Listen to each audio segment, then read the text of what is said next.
नमस्कार दोस्तों, मैं उदय राजपूत आपका अपने यूट्यूब चैनल उदय राजपूत मैथ्स में स्वागत करता हूं।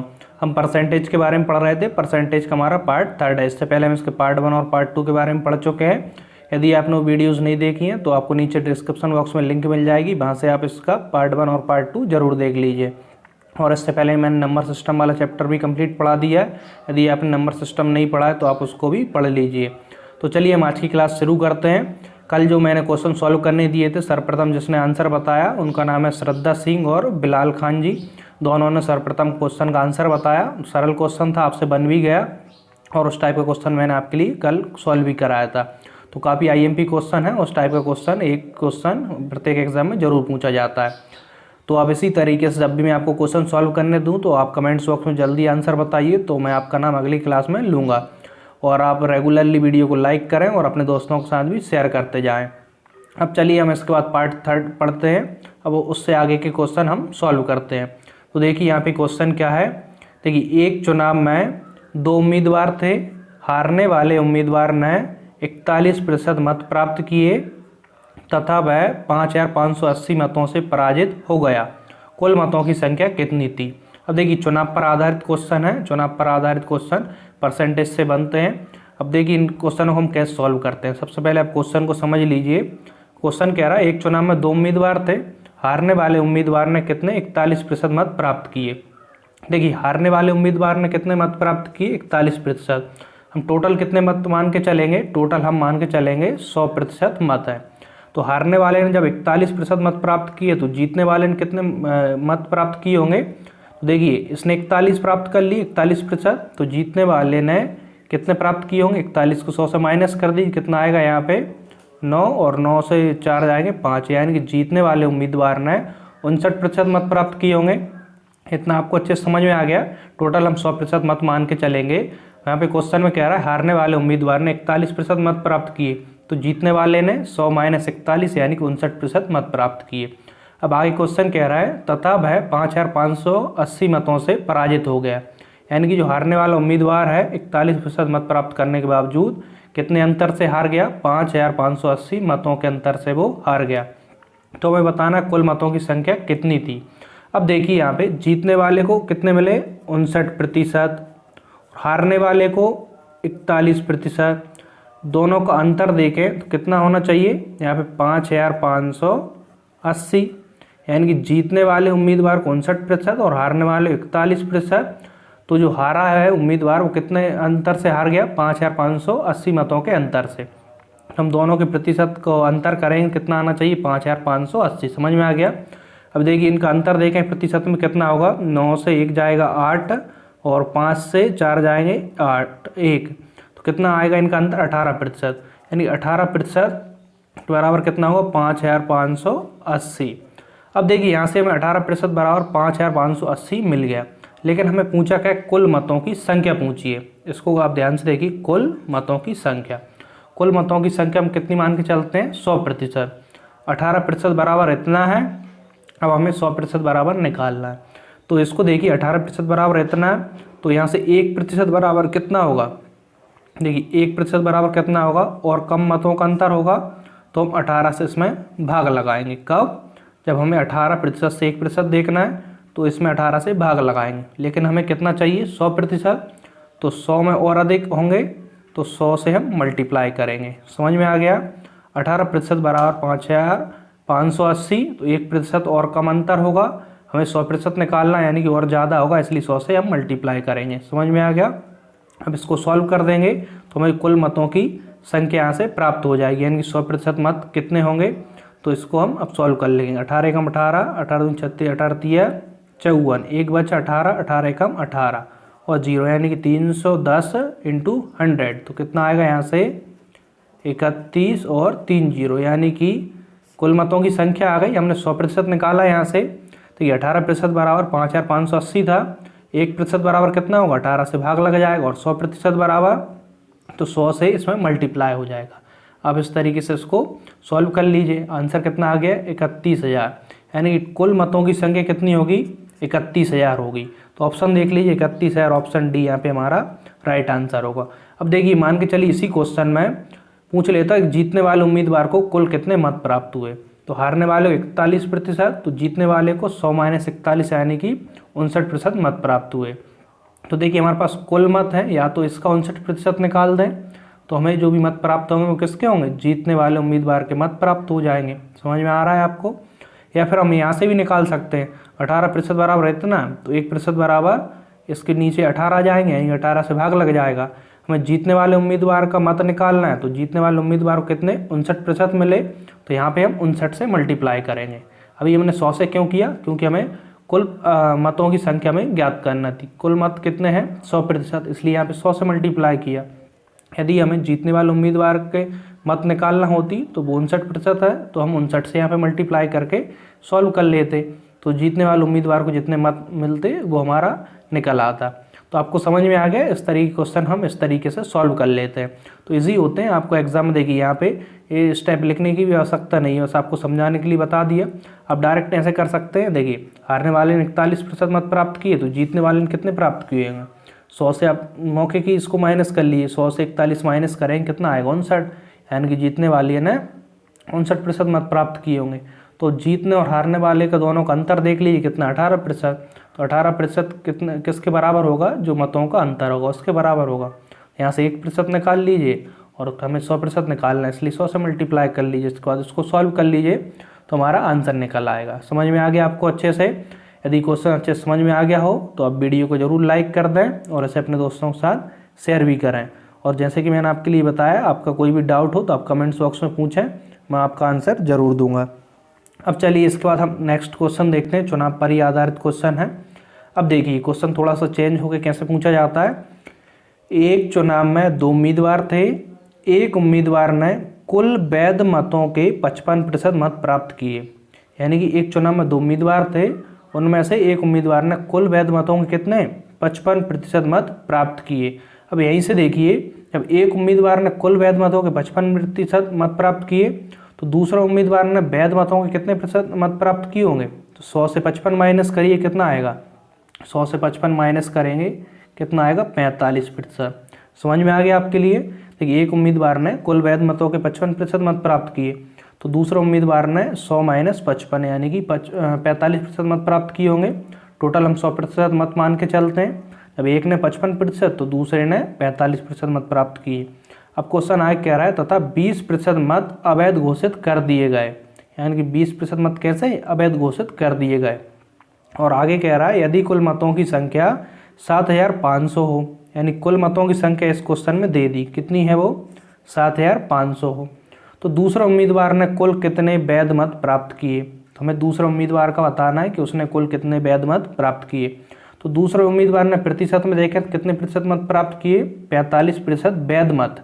यहाँ पे ध्यान से देखिए कुल वैध मतों के 55% एक उम्मीदवार ने, तो दूसरे ने कुल वैध मतों के 55% मत प्राप्त किए। तो हमें क्या करना है, देखिए कुछ नहीं करना, सिंपल। सबसे पहले यहाँ पे देखिए टोटल मत कितने 7500 हैं और 20% मत क्या कर दिए अवैध घोषित कर दिए।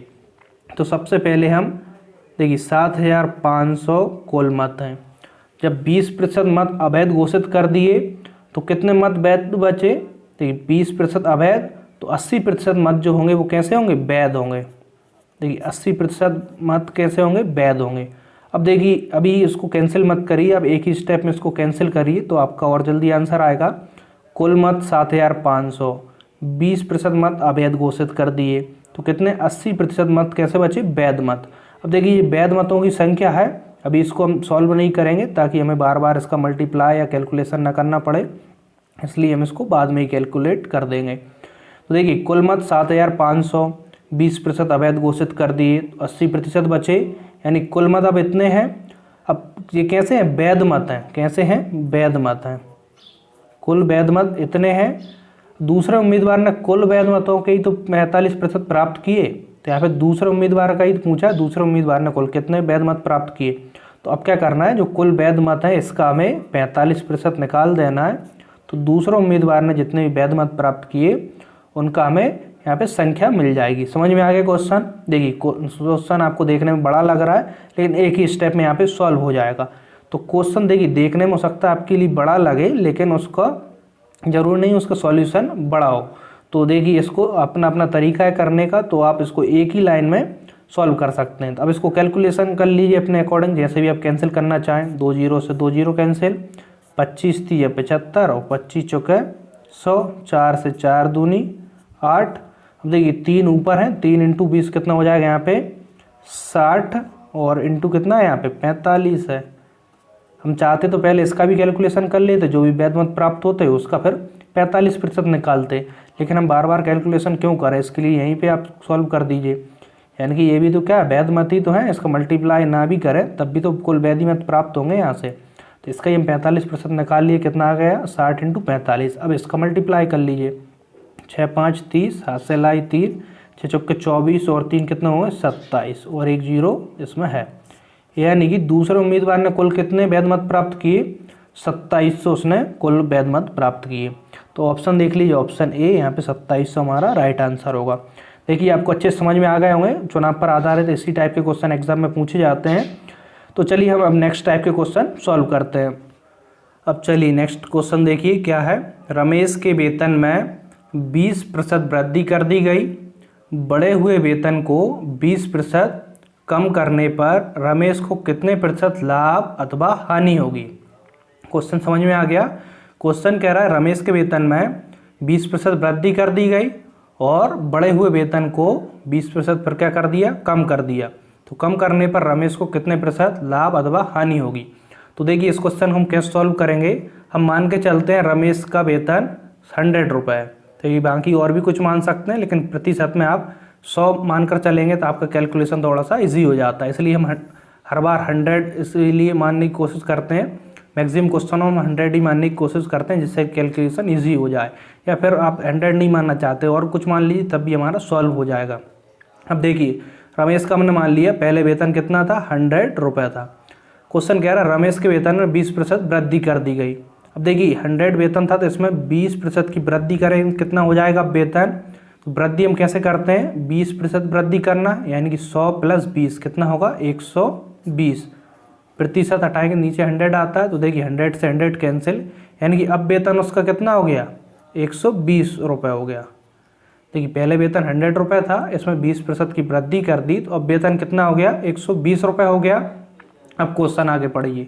बढ़े हुए वेतन को 20% कम करने पर, देखिए अब जो बढ़ा हुआ वेतन कितना है 120, अब इसको क्या कर रहा है 20% कम कर रहा है। तो देखिए इसको 20% कम कैसे करेंगे, 120 वेतन है 20% कम करना है, तो कम कैसे करते हैं 100 - 20, तो कितना बचेगा अब 80%। तो देखिए यहाँ से 2 जीरो से 2 जीरो कैंसिल, 12 8 कितने होंगे 96, यानी कि अब उसका वेतन कितना होगा 96 रुपये होगा। अब क्वेश्चन को ध्यान से समझिए। क्वेश्चन ने पहले क्या कहा था रमेश के वेतन में 20% वृद्धि कर दी जाए, तो हमने मान लिया रमेश का वेतन 100 रुपये है, तो पहले इसमें 20% की वृद्धि कर दी तो उसका वेतन हो गया 120 रुपये। अब आगे क्वेश्चन कह रहा है बढ़े हुए वेतन को 20% कम करने पर, तो बढ़े हुए वेतन में हमने 20% की कमी करी तो अब वेतन कितना हो गया 96 रुपीज़। अब कह रहा है करने पर रमेश को कितने प्रतिशत लाभ अथवा हानि होगी। अब ये लाभ और हानि हमें देखना है। अब देखिए पहले उसका वेतन 100 रुपये था, एक बार वृद्धि और एक बार कमी करने के बाद अब उसका वेतन कितना हो गया 96 रुपये हो गया। तो पहले 100 था अब 96 हो गया, यानी कि उसके वेतन में क्या हो गई कमी हो गई। तो कितनी कमी हो गई 100 - 96 करें कितनी कमी होगी 4 रुपये की कमी होगी। समझ में आ गया। अब हमें कमी का प्रतिशत निकालना है, 4 रुपये की क्या होगी कमी होगी, तो कमी होगी यानी कि हानि होगी। तो हानि के प्रतिशत निकालने के लिए क्या करेंगे, जितनी कमी है वृद्धि होती है उसको ऊपर लिखते हैं और नीचे क्या लिखते हैं हमेशा, लेकिन वृद्धि में क्या करते हैं वो लाभ मिल जाता है हमें। देखिए लाभ और हानि दोनों एक ही तरीके से निकालते हैं। यदि मान के चलिए 4 यहाँ पे लाभ होता तो लाभ ऊपर लिखते, बट्टे में क्या लिखते पुराना जो भी यहाँ पे वेतन है वो उसको नीचे लिखते हैं। तो यहाँ पे कमी हो रही है 4 की, तो इसलिए हानि का प्रतिशत निकलेगा। तो 4 ऊपर लिखा, हानि कितनी है 4 रुपये की। नीचे क्या लिखेंगे पुराना वेतन 100 रुपये और इंटू 100 क्यों करा, क्योंकि हमें प्रतिशत में निकालना है। अब देखिए यहाँ से 100 से 100 कैंसिल होंगे तो कितना मिल जाएगा 4%, यानी कि रमेश को 4% की क्या होगी हानि होगी। समझ में आ गया क्वेश्चन। देखिए इजी क्वेश्चन है, कोई कठिन क्वेश्चन नहीं है। तो आप देख लीजिए 4% कौन सा ऑप्शन है 4% हानि, यहाँ पे कुल हानि 4%, तो ऑप्शन बी यहाँ पे हमारा राइट आंसर होगा। अब चलिए हम नेक्स्ट क्वेश्चन देखते हैं। इसी से रिलेटेड क्वेश्चन है लेकिन थोड़ा सा इसमें चेंज है। क्वेश्चन को पढ़िए, क्या है क्वेश्चन। किसी वस्तु के मूल्य में पहले 10% की वृद्धि तथा उसके उपरांत 20% की वृद्धि की गई। यदि अंतिम बढ़ा हुआ मूल्य कितना है 33 रुपये हो तो प्रारंभिक मूल्य कितना था। अब क्वेश्चन क्या कह रहा है यहाँ पे ध्यान से समझिए। इसमें पहले क्या कह रहा है, किसी वस्तु के मूल्य में 10% की वृद्धि, यानी एक बार इसमें 10% की वृद्धि तथा उसके उपरांत 20% की वृद्धि की गई, यानी कि पहले 10% की वृद्धि और उसके बाद 20% की इसमें वृद्धि की गई। अब कह रहा है यदि अंतिम बढ़ा हुआ मूल्य कितना है 33 रुपये है हो तो हमें प्रारंभिक मूल्य बताना है। तो देखिए इसमें हम क्या मान लेंगे, प्रारंभिक मूल्य x मान लेंगे। देखिए x मान लेंगे, क्यों, x की वैल्यू मिल जाएगी तो हमें प्रारंभिक मूल्य मालूम हो जाएगा, इसलिए हम प्रारंभिक मूल्य को x मान लेते हैं। तो क्या कह रहा है, पहले इसमें कितनी 10% की वृद्धि कर रहा है, तो वृद्धि कैसे करते हैं, 100 + 10 कितना हो जाएगा 110/100। इसके बाद इसमें कितनी 20% की वृद्धि कर रहा है, तो इसी में 20% की वृद्धि कर दीजिए, 100 + 20 120/100। तो क्या कह रहा है 10% और 20% की वृद्धि के बाद अंतिम बढ़ा हुआ मूल्य कितना हो जाता है 33 रुपये, यानी कि इसके बराबर क्या होगा 33 रुपये होगा। समझ में आ गया। हमने इसका प्रारंभिक मूल्य x रुपये मान लिया, इसमें 10% की वृद्धि और 20% की वृद्धि के बाद इसका बड़ा हुआ मूल्य कितना हो रहा है 33 रुपये, इसलिए 33 को इसके इक्वल रख दिया। अब इसको सॉल्व कर लेंगे और हमारा आंसर मिल जाएगा। अब देखिए यहीं पे 2 जीरोस 2 जीरो मैं यहीं पे कैंसिल कर देता हूँ। अब देखिए यहाँ पे x बराबर क्या हो जाएगा 100 से इसमें मल्टीप्लाई हो जाएगा और 11 × 12 कहाँ पे आ जाएंगे नीचे, तो 33 × 100 नीचे कितना आएगा 11 × 12। समझ में आ गया, इंटू में है 11 और 12 तो नीचे डिवाइड में आ जाएंगे, जो डिवाइड में होता है वो इंटू में जाता है। अब देखिए 11 से 11 तिया 33, अब यहाँ पे कितना हो जाएगा ऊपर 3 × 100 कितना हो जाएगा 300/12। 12 से उसमें भाग लगाएंगे, 12 दूनी 24, कितने बचे 6 60, तो 12 × 5 = 60, यानी कि x बराबर कितना आ गया 25 रुपीज़, यानी कि उसका प्रारंभिक मूल्य हमने x रुपये माना था तो x का मान कितना आ गया 25, तो उसका प्रारंभिक मूल्य कितना होगा 25 रुपये होगा। तो आपको समझ में आ गया। देखिए इसी टाइप का क्वेश्चन है लेकिन इसमें थोड़ा सा चेंज है, तो आप थोड़ा सा जब भी चेंज हो तो आप उसको और ध्यान से पढ़िए क्वेश्चन को और सॉल्व करने की कोशिश करिए, आपसे बन जाएगा। तो देखिए यहाँ पे 25 आंसर हमारा डी वाला राइट होगा। चलिए हम और नेक्स्ट टाइप के क्वेश्चन सॉल्व कर लेते हैं। अब देखिए नेक्स्ट क्वेश्चन, अब देखिए इस टाइप के क्वेश्चन हो सकता है थोड़ा सा एग्जाम में टाइम ले लें, लेकिन आप इनकी अच्छे से प्रैक्टिस कर लेंगे तो आपसे हो सकता है बहुत ही जल्दी एग्जाम में सॉल्व होने लगे। तो आप देखिए हम इस तरह के क्वेश्चन कैसे सॉल्व करेंगे, बिल्कुल मैं आपको इसका बेसिक ही बताऊँगा, तो आप इस टाइप के जब भी कोई भी और क्वेश्चन आएगा तो आप उसके लिए सॉल्व कर पाएंगे। तो क्वेश्चन पढ़ते हैं हम। क्वेश्चन क्या है, चाय के मूल्य में 10% कमी होने के कारण 270 रुपये खर्च करने पर पहले से 250 ग्राम चाय अधिक आती है। चाय का पहले वाला भाव और हमें नया भाव ज्ञात करना है। क्वेश्चन समझ में आ गया। क्वेश्चन कह रहा है चाय के मूल्य में 10% की कमी होने के कारण 270 रुपये खर्च करने पर पहले से कितनी 250 ग्राम चाय अधिक आती है। कब, जब उसमें 10% की कमी हो जाती है चाय के मूल्य में, तब 250 ग्राम चाय अधिक आती है। कब, 270 रुपये खर्च करने पर। चाय का हमें पहले वाला भाव और नया भाव ज्ञात करना है। तो देखिए इस टाइप क्वेश्चन कैसे सॉल्व करते हैं। एक क्वेश्चन देख लीजिए इस टाइप का, जब भी इस टाइप के कोई क्वेश्चन आएंगे तो आप इनको इजीली सॉल्व कर पाएंगे। तो देखिए हम इसको कैसे सॉल्व करेंगे। मान के चलते हैं चाय का पहले वाला भाव, हम मान के चलते हैं चाय का पहले वाला भाव कितना है 100 रुपये प्रति किलोग्राम है। हमने मान लिया चाय का पहले वाला भाव कितना है 100 रुपये प्रति किलोग्राम, यानी कि 100 रुपये में 1 किलोग्राम चाय मिल रही है। कब है, चाय का पहले वाला भाव है। अब क्या कह रहा है, चाय के मूल्य में 10% कमी होने के कारण, देखिए पहले भाव 100 रुपये में 1 किलोग्राम, तब इसमें 10% की कमी हो गई, यानी कि इसमें हम 10% की कमी कैसे करेंगे 100 - 10, यानी कि 90/100, 0 से 0 कैंसिल, यानी कि अब नया भाव कितना हो गया 9x/10 रुपये प्रति किलोग्राम, यानी कि अब 9x/10 रुपये में 1 किलोग्राम चाय प्राप्त हो रही है। ये कैसा है, चाय का घटा हुआ मूल्य, यानी कि नया भाव है कि जब इसमें 10% की कमी हो गई। तो पहले 100 रुपये में 1 किलोग्राम चाय मिल रही थी, अब 9x/10 रुपये में 1 किलोग्राम चाय मिल रही है, यानी ये कैसा है घटा हुआ मूल्य है।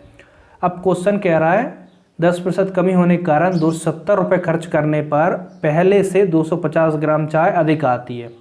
क्वेश्चन में समझिए 100 रुपये में 1 किलोग्राम चाय, 10% कमी हो गई भाव में, तो नया भाव 9x/10 रुपये में 1 किलोग्राम हमें चाय प्राप्त हो रही है।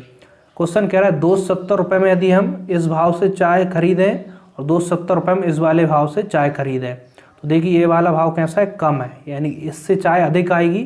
तो इस वाले भाव से चाय कितनी अधिक आएगी, 250 ग्राम चाय अधिक आएगी। कब, जब हम 270 रुपये की चाय इससे खरीदें इस भाव से और इस भाव से खरीदें, तो इस वाले भाव में क्या होगी, 250 ग्राम चाय अधिक मिलेगी। तो देखिए अब इसको हम आगे सॉल्व कैसे करेंगे। देखिए अब इसको ऐसे देख लीजिए, देखिए अब 9x बटे 10 रुपये में कितनी 1 किलोग्राम चाय हमें प्राप्त हो रही है। 9x बटे 10 रुपये में 1 किलोग्राम, तो 1 रुपये में कितनी प्राप्त होगी, तो 1 रुपये में हमें देखिए यहाँ से क्रॉस मल्टीप्लाई हो जाता है, यानी 10 ऊपर पहुँचेंगे और 9x नीचे, यानी कि 9x बटे 10 रुपये में 1 किलोग्राम चाय प्राप्त हो रही है। तो 1 रुपये में क्या होगी, और कम चाय प्राप्त होगी, इसलिए यहाँ पे 10 ऊपर जाएंगे और 9 नीचे आएंगे। तो इस प्रकार से हम इसको सॉल्व करेंगे। 1 रुपये में इतनी चाय प्राप्त होगी, तो हमें कितने में खरीदना है, 270 रुपये खर्च करना है चाय पर। तो 270 में और अधिक आएगी, तो 270 के साथ मल्टीप्लाई हो जाएगा। समझ में आ गया। देखिए यहाँ पे 9x बटे 10 रुपये में 1 किलोग्राम चाय प्राप्त हो रही है। कब, जब इसका भाव कम हो गया। तो 1 रुपये में कितनी होगी, 10 ऊपर पहुँचेगा और 9 नीचे, 9x नीचे, तो 1 रुपये में इतनी प्राप्त होगी। लेकिन हमें 270 रुपये में खरीदना है, तो 270 के साथ मल्टीप्लाई हो जाएगा, यानी कि अब 270 रुपये में इतनी चाय हमें प्राप्त होगी। अब इसी प्रकार इससे देख लेते हैं। यहाँ पे देखिए इससे कैसे सॉल्व करेंगे, x रुपये में 1 किलोग्राम, तो 1 रुपये में कितनी होगी, 1 बटे x किलोग्राम हमें चाय प्राप्त होगी। लेकिन हमें इस पर भी कितने 270 रुपये खर्च करना है, तो 270 में और अधिक चाय प्राप्त होगी। समझ में आ गया। देखिए यहाँ से 270 रुपये में इतनी चाय प्राप्त होगी और यहाँ से 270 रुपये में इतनी चाय प्राप्त होगी। अब देखिए ये कैसा है, घटा हुआ भाव था, 9x बटे 10 कैसा है, घटा हुआ भाव, यानी इससे हमें ज़्यादा चाय प्राप्त होगी और जो पुराना भाव है उससे कैसी होगी, कम चाय प्राप्त होगी। समझ में आ रहा है क्वेश्चन। तो हम इस वाले भाव से जो भी हमें चाय मिली किलोग्राम में, इससे पुराने वाले भाव से जो चाय मिली उसको माइनस करें, कितना अंतर आना चाहिए, 250 ग्राम, यानी कम भाव से हमें 250 ग्राम चाय अधिक मिलेगी, इसलिए देखिए इससे इसको माइनस करेंगे। तो देखिए यहाँ पे सॉल्व करता हूँ इससे आगे मैं। देखिए यहाँ पे 10, देखिए 10 से इसको मल्टीप्लाई करके ही लिख देता हूँ, 2700 हो जाएगा बटे 9x। इस वाले किलोग्राम चाय जो प्राप्त हुई है, इससे हम पुराने वाले भाव से जो चाय प्राप्त हुई इसको माइनस करेंगे, 270 बटे x, तो इनका अंतर कितना आना चाहिए, 250 ग्राम। समझ में आ गया। यानी कि ये वाली चाय कैसी है, कम वाले भाव से खरीदी गई, और ये वाली चाय कैसी है, अधिक वाले भाव से खरीदी गई। तो कम वाले भाव से हमें अधिक चाय प्राप्त होगी और अधिक वाले भाव से कम चाय प्राप्त होगी। तो इनका देखिए कितनी अधिक होगी, 250 ग्राम। समझ में आ गया क्वेश्चन। देखिए आपको अभी हो सकता है थोड़ा सा आपके लिए क्वेश्चन ऐसा लग रहा हो कि टाइम टेकिंग क्वेश्चन है। मैंने जैसे कि आपको अभी बताया कि क्वेश्चन हो सकता है थोड़ा सा आपसे एग्जाम में टाइम ले ले, लेकिन अब जब इस क्वेश्चन की अच्छे से प्रैक्टिस कर लेंगे तो आपसे क्वेश्चन बहुत ही जल्दी बनने लगेगा, यानी कि 1 मिनट के अंदर ही आप इस क्वेश्चन को इजीली सॉल्व कर पाएंगे। तो देखिए आपको बहुत ज़्यादा लिखने की आवश्यकता नहीं होगी, मैं इस स्टेप को एक ही लाइन में लिख सकता हूँ, बस आपको समझाने के लिए यहाँ पे ये सब बताना पड़ा। जब आपकी प्रैक्टिस हो जाएगी तो आप बस सिंपल एक लाइन में इस स्टेप को लिख लेंगे। अब इसके बाद हम इसको सॉल्व करेंगे। बस एक चीज़ यहाँ पे गलती आप मत करिए, यहाँ पे किलोग्राम है, यहाँ पे भी किलोग्राम है। क्यों? क्योंकि हमने इकाई इसमें किलोग्राम ली है, लेकिन यहाँ पे ग्राम में अंतर दिया है, तो इसको किलोग्राम में चेंज करने के लिए यहाँ पे 1000 से भाग लगा देंगे, तो जो अंतर है वो भी हमारा किलोग्राम में मिल जाएगा। अब इसको सॉल्व कर लेंगे तो x हमारा क्या है, पुराना भाव मिल जाएगा, और हम नया भाव कैसे निकाल लें, x का मान यहाँ पे रख देंगे तो नया भाव मिल जाएगा। तो चलिए हम इसको सॉल्व करते हैं। नीचे देखिए इसको पहले कैंसिल कर लेते हैं, 0 से 0, 25 से कम 25, 25 चुक 100, यानी कि यहाँ पे कितना जाएगा 1/4। अब देखिए इसको सॉल्व करते हैं इस साइड, LCM 9x, 9x से LCM 9x कैंसिल हो जाएगा, यहाँ पे कितना बचेगा 2700 माइनस x से x कैंसिल, यहाँ पे 9 बचेगा, 9 से इसको मल्टीप्लाई हो जाएगा, कितना बचेगा 0, 9 7 63, हासिल आई 6, तो 9 दूनी 18 और 6 कितने हो जाएंगे 24, 18 6 कितने हो जाएंगे 24, यानी कि यहाँ पे 2430 मिलेगा, इक्वल 1/4 है। अब देखिए 2700 में से 2430 को माइनस करिए, तो 0 से 0 माइनस होगी, 10 से 3 माइनस हम कितना बचेगा यहाँ पे 7 बचेगा, और यहाँ पे कितना बचा, यहाँ पे देखिए 6 बचा, 6 से 4 माइनस होंगे 2 बचेंगे और 2 से 2 जाएंगे कुछ नहीं, यानी 270। 2700 में से 2430 माइनस करेंगे 270 मिलेगा, बटे यहाँ पे कितना है 9x है, तो हम 9 को यहीं पे रहने देते हैं और देखिए 4 यहाँ पे है तो इसको ऊपर पहुँचा देते हैं और x से यहाँ से इस साइड ले आते हैं, यानी x का तो मान हमें निकालना है, तो x बराबर हम इसको कर लेंगे। अब इसके बाद देखिए 9 से 9 2 9 3 27, यहाँ पे कितना हो जाएगा 30 × 4, तो देखिए इसको मल्टीप्लाई कर देंगे 4 3 12, यानी x बराबर कितना मिल जाएगा 120। तो अब देखिए क्वेश्चन सॉल्व हो गया। देखिए मैंने आपके लिए बताया जब आप प्रैक्टिस करेंगे तो आप इसको बस एक स्टेप यहाँ से लिख लेंगे और इसके बाद सॉल्व कर लेंगे, तो आपका 1 मिनट से भी कम में इस टाइप का क्वेश्चन सॉल्व हो जाएगा। तो अभी आप इसको अच्छे से समझिए और घर पर इसकी प्रैक्टिस करिए, फिर आप इसको क्वेश्चन को सॉल्व करके देखिए आपसे कितने जल्दी सॉल्व होता है। तो x बराबर कितना आ गया 120, तो हमने x क्या माना था पुराना वाला भाव, यानी कि x बराबर 120 रुपये प्रति किलोग्राम, यानी कि पुराना वाला भाव कितना है 120 रुपये प्रति किलोग्राम, यानी 120 रुपये में 1 किलोग्राम चाय हमें प्राप्त होती है। लेकिन इसमें 10% कमी के बाद नया भाव कितना है 9x/10, तो इसमें हम 120 को यहाँ पे रखेंगे। देखिए 9/10 x की जब 120 को रखेंगे तो 0 से 0 कैंसिल, 12 नंबर कितने होंगे 108, तो 108 रुपये प्रति केजी, यानी ये कैसा है नया भाव और ये कैसा है 120 रुपये प्रति केजी पुराना वाला भाव। तो देख लीजिए हमारा ऑप्शन 120 और 108, तो 120 और 108 ये वाला ऑप्शन हमारा राइट आंसर होगा। देखिए इस टाइप का आपको क्वेश्चन थोड़ा सा कठिन लग रहा होगा, अभी मैं भी बोल रहा हूँ अभी आपको थोड़ा सा कठिन लग सकता है, लेकिन इस टाइप का क्वेश्चन जब एग्जाम में आता है तो बहुत से बच्चे ऐसे क्वेश्चनों को गलत कर देते हैं, जिससे कि उनका नंबर वहाँ पर कम हो जाता है। तो आप इस टाइप के क्वेश्चनों को एक बार अच्छे से प्रैक्टिस करिए। देखिए सरल क्वेश्चन तो सभी से बन जाते हैं एग्जाम में, लेकिन जो थोड़े से अलग क्वेश्चन होते हैं, कठिन नहीं कहूँगा, थोड़ा सा अलग है, कठिन कुछ भी नहीं होता, जो अलग क्वेश्चन होते हैं उनकी प्रैक्टिस हम नहीं करते हैं तो एग्ज़ाम हमसे वो नहीं बनते हैं, तो उस वजह से हमारा एग्ज़ाम में मार्क्स क्या हो जाते हैं कम हो जाते हैं। इसलिए आप एवरेज मत बनिए, एवरेज से बढ़कर बनिए, यानी कि एवरेज से अच्छे मार्क्स लाने की कोशिश करिए, आप तो मैक्सिमम नंबर लाने की कोशिश करिए, और एक ही सब्जेक्ट में नहीं आप सभी सब्जेक्ट में मैक्सिमम नंबर लाने की कोशिश करिए। हमारे किसी एक सब्जेक्ट में नंबर लाने से सिलेक्शन नहीं होगा, तो आप हर सब्जेक्ट में मैक्सिमम नंबर लाने के लिए ही पढ़ें और उसको उस तरीके से ही लें, तभी आपका सिलेक्शन होगा। देखिए जब हमको सिलेक्शन लेना ही है तो मिनिमम नंबर क्यों लाएं, हमें मैक्सिमम नंबर ही लाना है। तो आप मैथ्स तो मेरे साथ पढ़िए, तो मैं आपके लिए मैथ्स इतना अच्छा करा दूंगा तो आप मैथ्स में मैक्सिमम नंबर लाने का ही सोचेंगे और एग्ज़ाम में आप बिल्कुल देख पाएंगे कि आपके मैथ्स में काफ़ी अच्छे नंबर मिल जाएंगे। तो अब चलिए इसके बाद नेक्स्ट क्वेश्चन सॉल्व करते हैं। चलिए इसी टाइप का एक और क्वेश्चन सॉल्व कराता हूँ, जिससे कि आपको और अच्छे से समझ में आ जाएगा एक क्वेश्चन किस तरीके से सॉल्व करते हैं। अब देखिए नेक्स्ट क्वेश्चन क्या है, चीनी के मूल्य में, देखिए यहाँ पे चाय था, यहाँ पे चीनी आ गया, हो सकता है थोड़ा वो चेंज करके एग्जाम में पूछे, तो आप उससे बिल्कुल भी ऐसा कन्फ्यूज ना हो, उस लैंग्वेज समझ जाए क्वेश्चन की क्या कह रहा है। चीनी के मूल्य में 10% की कमी हो जाने से, देखिए यहाँ पे भी 10% हमें सेम मिल गया, लेकिन ज़रूरी नहीं यहाँ पे 10% ही हो, कुछ भी हो सकता है, उससे हमें कोई फ़र्क नहीं पड़ता। चीनी के मूल्य में 10% की कमी हो जाने से 279 रुपये में 6.2 किलोग्राम अधिक चीनी मिलती है। देखिए यहाँ पे 10% कमी हो जाने से 279 रुपये में हमें कितनी चीनी अधिक मिलती है, 6.2 किलोग्राम चीनी हमें अधिक मिलती है। चीनी के घटा मूल्य एवं प्रारंभिक मूल्य हमें प्रति किलोग्राम में निकालना है। तो देखिए उसी टाइप का क्वेश्चन है, लेकिन यहाँ पे हमें क्या है, अंतर जो दिया है वो किलोग्राम में ही दिया है, तो हमें इसे चेंज करने की आवश्यकता नहीं होगी।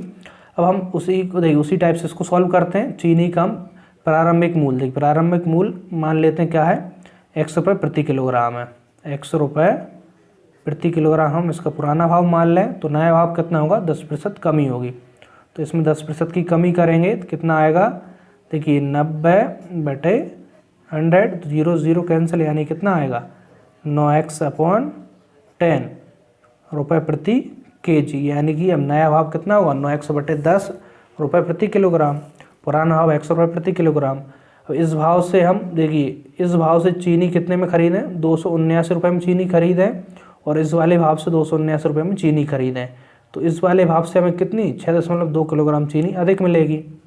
तो अब देखिए इसको कैसे सॉल्व करेंगे, सबसे किसी को भी ले सकते हैं, पहले इसी को ले लीजिए, 9x/10 रुपये में 1 किलोग्राम चीनी मिलती है, तो 1 रुपये में कितनी मिलेगी और कम मिलेगी कितनी, 10/9, 9x। समझ में आ गया, 1 रुपये में इतनी, लेकिन हमें ख़रीदना कितने में, 279 रुपये में। तो 279 रुपये में कितनी आएगी, और अधिक, तो 279 के इसमें मल्टीप्लाई करेंगे। समझ में आ गया, 279 रुपये में हमें इतनी चीनी प्राप्त होगी। अब इसी प्रकार इस वाले भाव से देख लेंगे, x रुपये में 1 किलोग्राम, तो 1 रुपये में 1/x किलोग्राम, लेकिन हमें 279 रुपये में ख़रीदना है तो और अधिक चीनी आएगी, तो 279 रुपये में इतनी चीनी प्राप्त होगी। तो यहाँ पे देख लीजिए, पुराने वाले भाव से 279 रुपये में इतनी चीनी प्राप्त हो रही है, और नए वाले भाव से 279 रुपये में इतनी चीनी प्राप्त हो रही है। अब देखिए, सॉरी, यहाँ पे ये क्या है, नया वाला भाव है और यहाँ पे पुराना वाला भाव है। तो नए वाले भाव से हमें अधिक चीनी मिलेगी, क्योंकि नया भाव हमारा कम है, तो इससे अधिक चीनी मिलेगी। तो इस वाले से इसको माइनस करेंगे, कितना आना चाहिए, 6.2 किलोग्राम। क्यों, इतनी चीनी अधिक मिलेगी, तो इससे इसको माइनस करते हैं। देखिए यहाँ पे इसको मल्टीप्लाई करके लिख देता हूँ मैं। यहाँ पे देखिए 2, 7, 9 और यहाँ पे 10 है, तो मल्टीप्लाई कर देता हूँ, बटे 9x। इस चीनी से 279/x, इस चीनी को माइनस करूँगा तो कितना आएगा, 6.2 किलोग्राम। तो यहाँ पे किलोग्राम है, इसलिए इसको चेंज करने की हमें ज़रूरत नहीं है। अब देखिए एक स्टेप बन गई हमारी, तो देखिए उसी टाइप से हम इसको अब सॉल्व कर लेंगे। बस आपको ये समझाने के लिए बिल्कुल बेसिक है, अब बेसिक से करिए, ताकि आपको जब भी इस टाइप का और भी कोई क्वेश्चन आए तो आपको कोई अलग फार्मूला या कोई अलग ट्रिक लगाने की आवश्यकता नहीं है।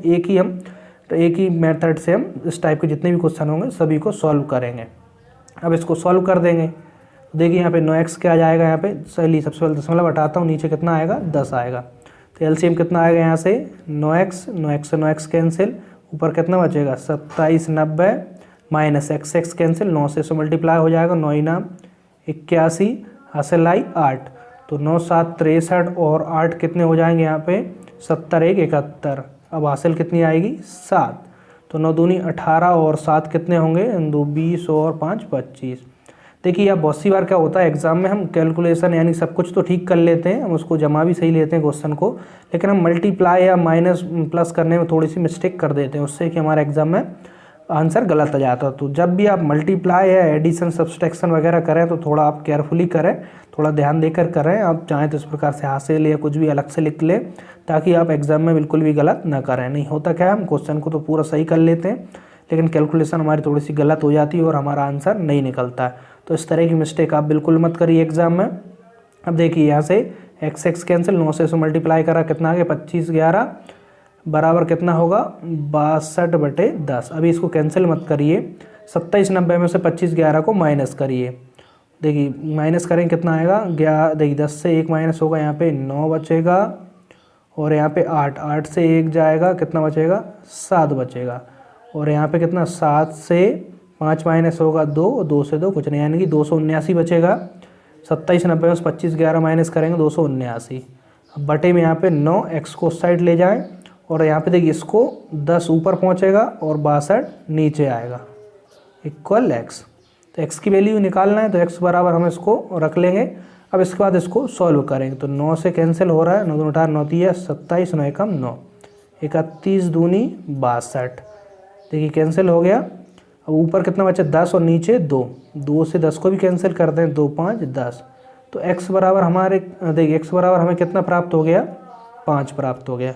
समझ में आ गया, कैलकुलेशन ही है क्वेश्चन। अब देखिए अब आपको थोड़ा सा इजी लगने लगा होगा, हमने इसी टाइप के एक और क्वेश्चन सॉल्व कर लिया, तो आपको ये क्वेश्चन कैसा इजी लगने लगा होगा। आप इसकी घर पर प्रैक्टिस करिए और अपने सॉल्व करके देखिए कि 1 मिनट से पहले आपका ये सॉल्व होता है या नहीं होता।